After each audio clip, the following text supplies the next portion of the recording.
दोस्तों, good evening, happy Dhanteras. Dhanteras की बहुत बहुत शुभकामनाएं आप सभी को।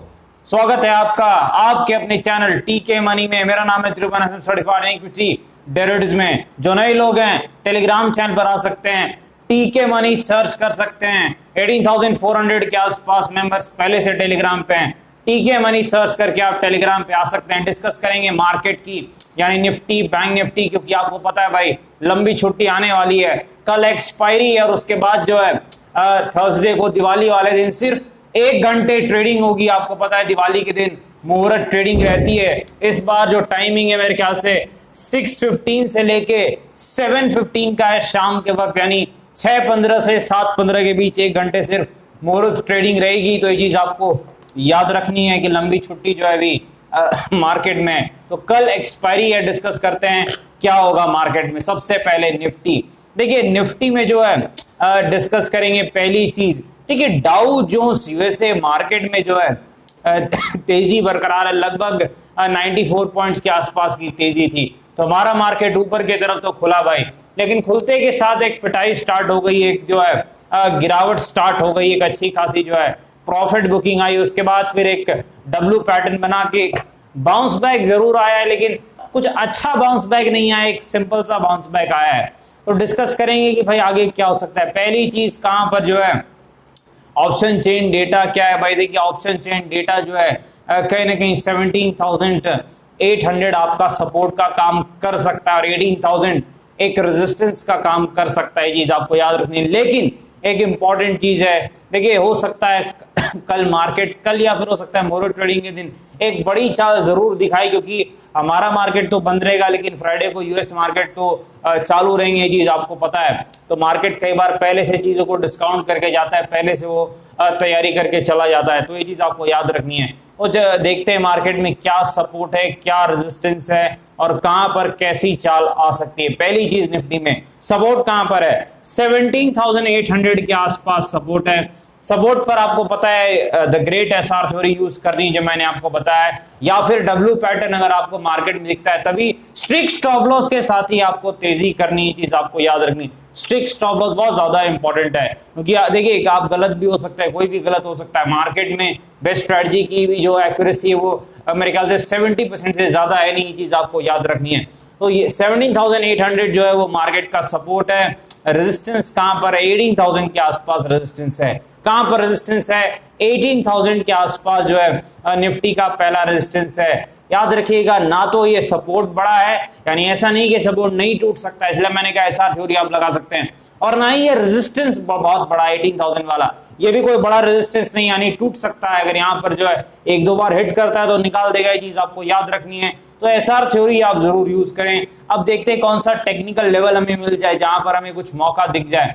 देखिए एक चीज आपको याद रखनी है, 17,930 950 का जो जोन है, 17,930 950 ये जो जोन है, अगर इसको क्लियर करता है मेरे ख्याल से आपको 50 से 100 पॉइंट मिल सकता है। पहला टारगेट तो 18,000 रहेगा, 18,000, और अगर 18,000 निकलता है तो आपको और तेजी मिलेगी। तेजी के लिए क्या चाहिए आपको, 17,930 से लेके 950 का ये जो आपको जोन दिख रहा है, ये जो एरिया दिख रहा है, अगर ये निकलता है तो आपको 50 से 100 पॉइंट की तेजी देखने को मिल सकती है। लेकिन आपको स्टॉप लॉस भी लगाना है। 20 पॉइंट्स का स्टॉप बहुत ज्यादा इंपॉर्टेंट है भाई।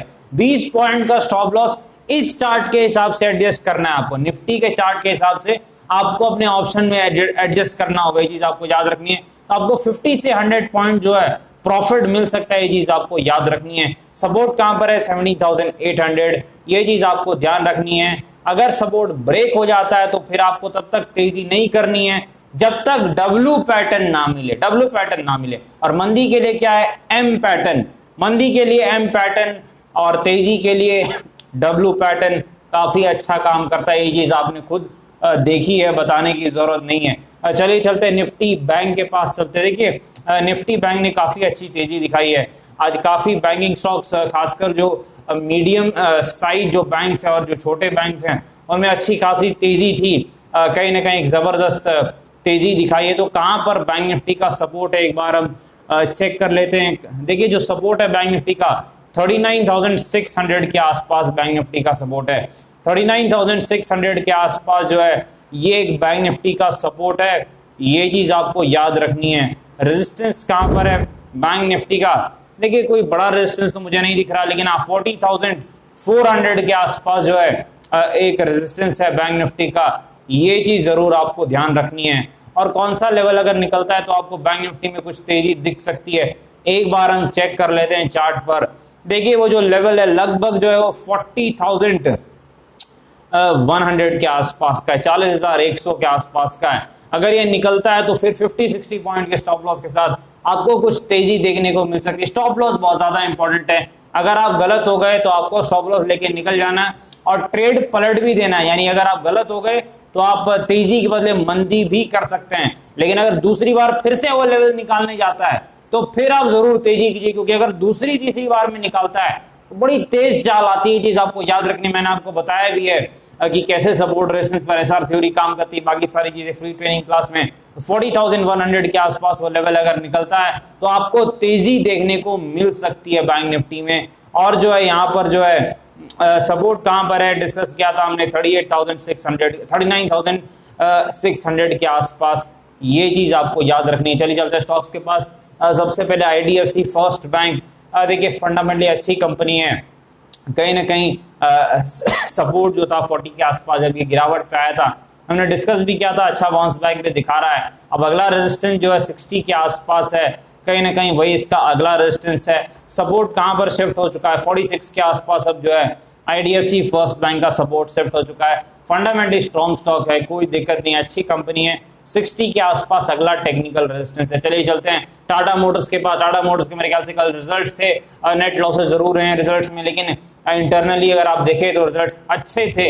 इसी कारण से मार्केट में आज कहीं ना कहीं इसमें गिरावट नहीं हुई। काफी लोग कह रहे थे बड़ी गिरावट होगी भाई टाटा मोटर्स में, कुछ ऐसा हुआ नहीं भाई। टाटा मोटर्स फ्लैटिश रहा, जरूर तेज शुरुआत के बाद प्रॉफिट बुकिंग आ गई है, लेकिन उतनी बड़ी गिरावट कुछ ऐसी हुई नहीं। सपोर्ट कहां पर है 450 के आसपास सपोर्ट है, 450 के आसपास टाटा मोटर्स का सपोर्ट है, ये चीज आपको याद रखनी है। रेजिस्टेंस कहां पर है? देखिए रेजिस्टेंस तो नहीं है, लेकिन एक लेवल है टाटा मोटर्स में 510, अगर निकलता है तो और तेजी टाटा मोटर्स में आ सकती है। अगर निकलता है तो भाई 510 निकलता है, अच्छी तेजी आ सकती है। चलिए चलते हैं आरबीएल बैंक के पास चलते हैं। देखिए आरबीएल बैंक में जो एक अच्छी खासी तेजी आई है, ये जो सपोर्ट था इसका लगभग जो है 170 के आसपास, जहां ये गया था पैनिक सेलिंग में, मेरे ख्याल से एक आध हफ्ते पहले ही जब गिरावट हो रही थी हमने डिस्कस किया था, यहीं आसपास इसका सपोर्ट है और बहुत जबरदस्त इसने पलटी मारी। अब रिजल्ट्स आए अच्छे या क्या हुआ, कुछ न्यूज है ये तो मुझे पता नहीं भाई, लेकिन सपोर्ट से इसने काफी अच्छी पलटी मारी और जबरदस्त तेजी इसमें दिख रही है।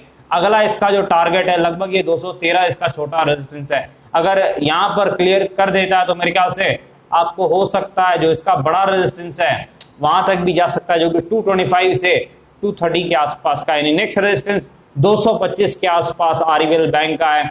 सपोर्ट कहां पर है 185 के आसपास लगभग जो है ये पहला सपोर्ट है आरबीएल बैंक का। चलिए चलते हैं यहाँ पर टाटा स्टील के पास। देखिए टाटा स्टील कहीं ना कहीं यहाँ पर ये बिल्कुल रेंज में फंसी हुई है। सपोर्ट यहाँ पर कहाँ है 1250 के आसपास पहला सपोर्ट है, 1440 के आसपास पहला रेजिस्टेंस, यानी पूरी तरीके से ये रेंज के बीच में सैंडविच है, बिल्कुल जो है सैंडविच बना हुआ है, दायरे में फंसा हुआ है। 1250 सपोर्ट है, 1450 के आसपास टाटा स्टील का रेजिस्टेंस है। ये चीज आपको याद रखनी है, जब तक या तो सपोर्ट या तो रेजिस्टेंस नहीं निकलता है तब तक बड़ी मूवमेंट नहीं आएगी, ये चीज आपको ध्यान रखनी है। डिस्क्लेमर आपको पता है, वीडियो एजुकेशनल इन्फॉर्मेशन पर्पस के लेकर अपने फाइनेंशियल एडवाइजर से बातचीत करके फैसले बाजार में काफी जगह में थोड़ा ध्यान से काम करें। धन्यवाद।